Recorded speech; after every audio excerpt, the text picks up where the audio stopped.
Dear subscribers, they'll tell you how to fix problem. You see Google services has stopped, so how you can also fix it. So for fixing it, first thing, let's go to the settings and just check internet connection. So if you use Wi-Fi, just open Wi-Fi, just try to turn it off and turn on again. So also you can try to restore your Wi-Fi router. So also you can check your cellular data.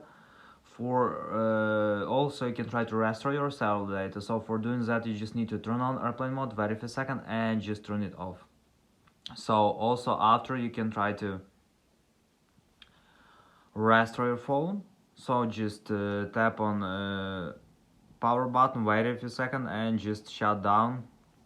Just tap on power off. If it doesn't help you,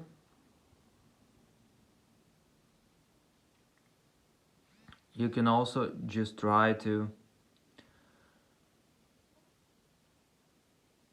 update